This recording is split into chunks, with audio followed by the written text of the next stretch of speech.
Anita, bukas alamin mo kung sino ang mga kasama ni Gloria sa bahay niya. Kasi pakiramdam ko, tinatago niya ang anak ko eh.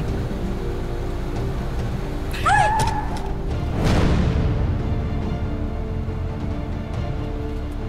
Siko! Siko! Ha? Ika!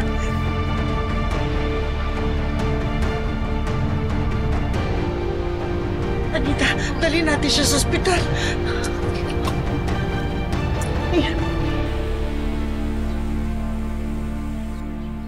Pasensya ka na, ha? Pero dumito ka na muna para maalagaan ka namin habang nagpapagaling ka.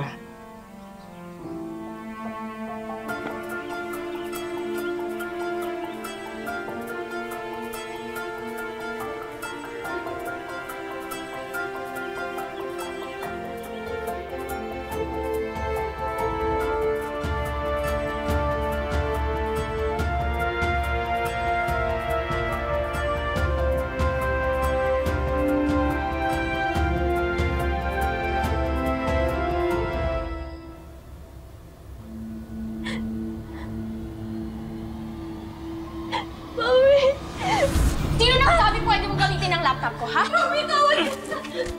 Mami! Mami, huwag mo! Huwag mo, please! Huwag niyo po ako saktan, Mami! Mami! Mami! Bakit? Mami!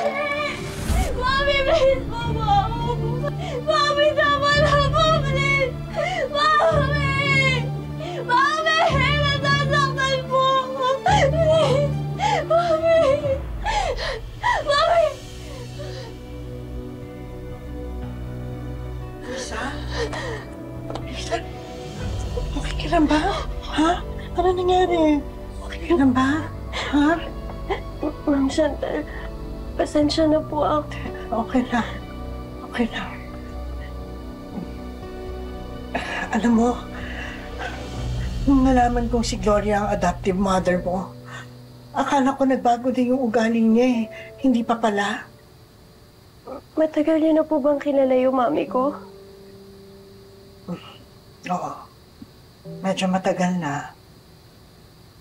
Tapos kahit noon pa man, masama na talaga ang ugali niya.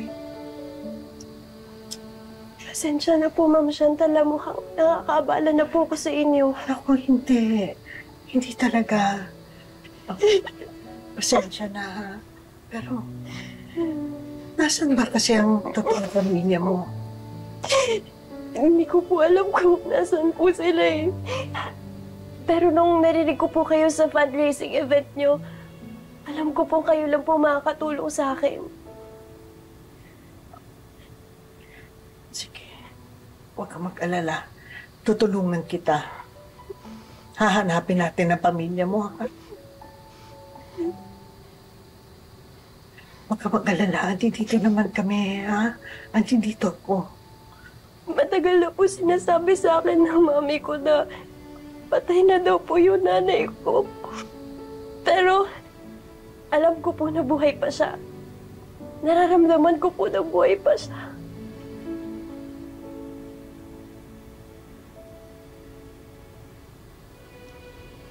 Tutulungan kita, ha?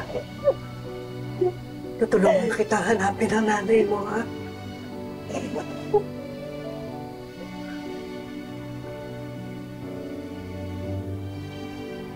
Mahahanap din natin ang nanay mo. Mahahanap natin ang totoong pamilya.